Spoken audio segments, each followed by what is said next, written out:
Another thing, of course, Joshua was supposed to win. I'm not nuts, but it's hard to completely just dismiss dismiss this guy at this point, Jake Paul, because he's picked his spots.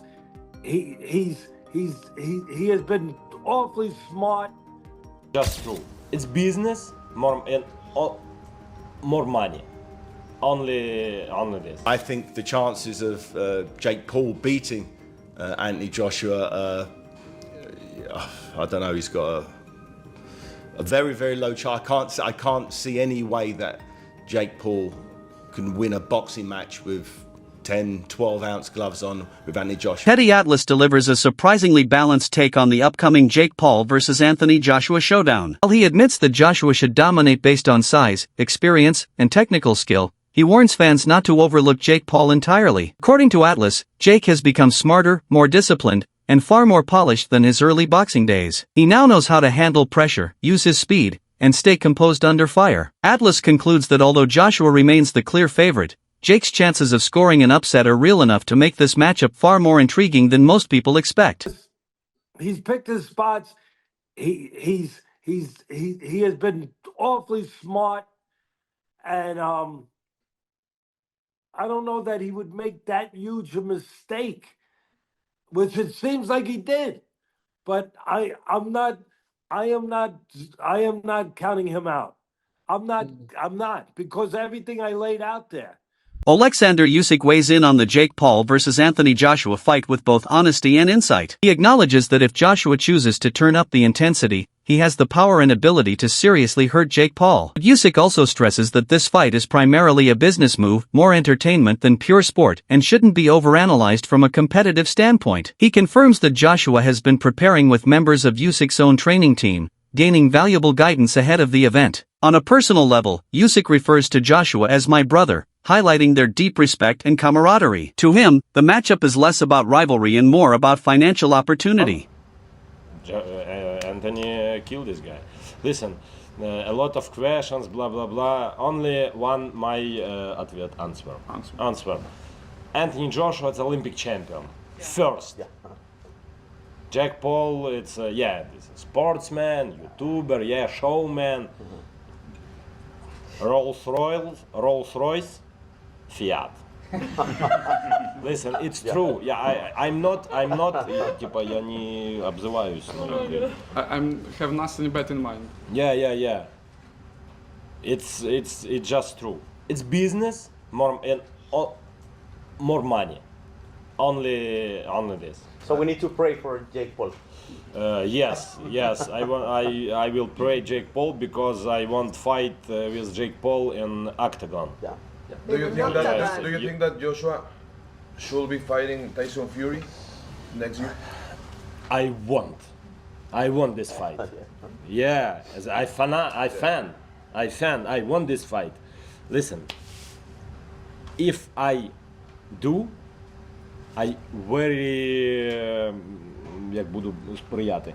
I will try to help this. Yeah, I will try to help. Joshua is training with your team. This is my Luke Thomas begins by dissecting Anthony Joshua's mindset as he heads toward the Jake Paul fight. Joshua enters with full confidence, believing the outcome is entirely in his control. However, Thomas emphasizes that the stakes go far beyond this single match. A shaky performance, or worse, a loss to Jake Paul, could directly impact Joshua's massive upcoming showdown with Tyson Fury. In the heavyweight division, setbacks are never forgotten, and even a small blemish can shift public perception and future strategy.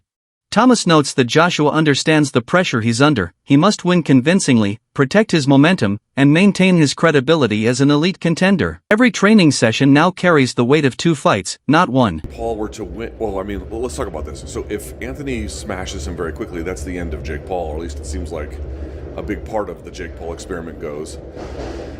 Right? That's one way that you get it. Or Jake Paul hangs on and does well, in which case it would be huge vindication for him, but it would be a disaster for Anthony Joshua. I think Joshua took this because he feels like he's got a chance no matter what. He can win no matter what. There's reports that his fight with Fury will happen in 26. This would change that if he were to somehow lose or otherwise look badly, right? but they're going to go through with it. They're going to go through with it. They're actually going to do it. I cannot imagine that Jake would win this, or even do well. The guy lost to Tommy Fury, granted some years ago at this point, but still. I'm very surprised Netflix is going through with this. Netflix has got a weird vibe on this, right? They are interested in just putting on big events, whether or not they make sense.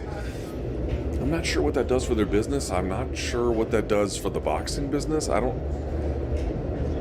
the one hand, you do have to give it to Jake Paul. Like people said, you got to fight a credible guy. I never thought he'd fight a credible guy.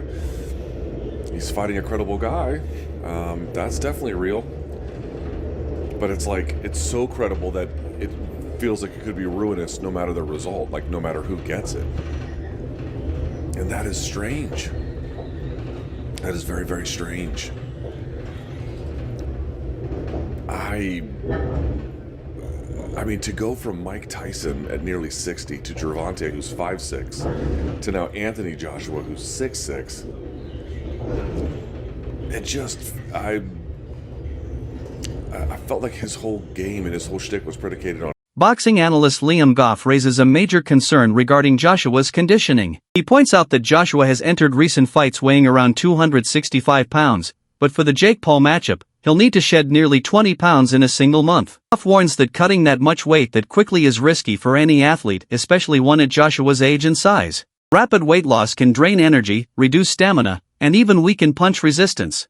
Although Joshua's team is highly experienced and likely managing the process carefully, Goff stresses that even small changes at the elite level can impact speed, timing, and overall performance. This makes Joshua's conditioning a key factor as he prepares to face a younger, motivated opponent. If he wins, that confirms rigged theories. If he loses, he will end up, best case scenario for him, lose and put up a great fight.